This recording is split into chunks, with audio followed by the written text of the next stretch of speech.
Day 485 of the war in Ukraine. Today, fighting was mainly concentrated in these areas.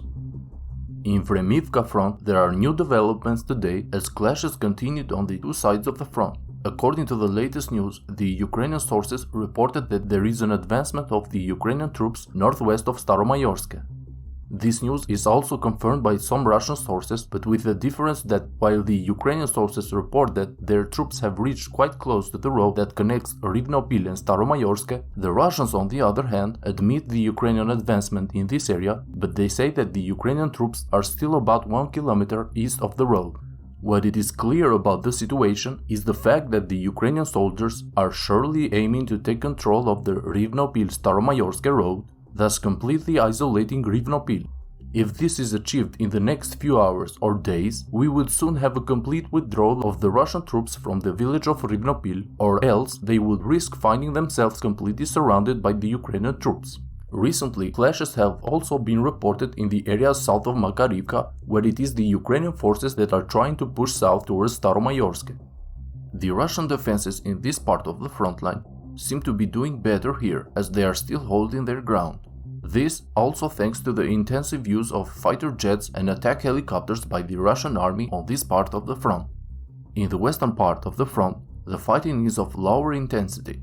It is reported that the Ukrainian forces are again trying to advance from the direction of Levadne towards the village of Priutne, which is the main objective of the Ukrainian forces for this part of the front.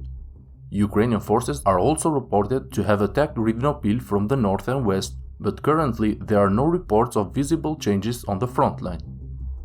In the southern front, we have some new developments as well.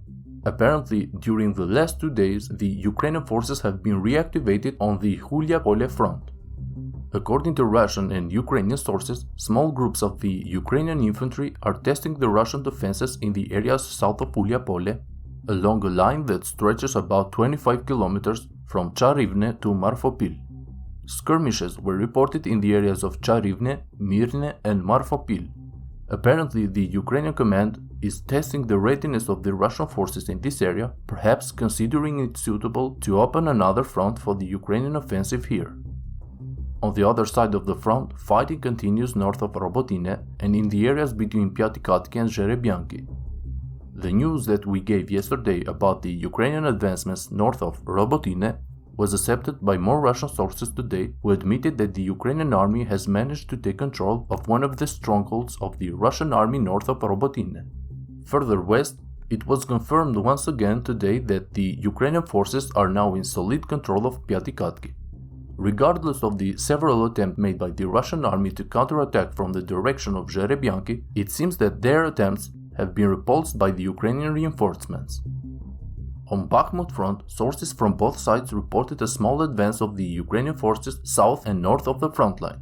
Precisely, the Ukrainian troops pushed the Russian forces across the canal area near Ozaryanivka, while in the northern part of the front line, near Klishivka, the progress of the Ukrainian forces has been slow but continues throughout the week. Recently, some Russian sources reported on a considerable number of Ukrainian reinforcements that are being allocated west of Bakhmut.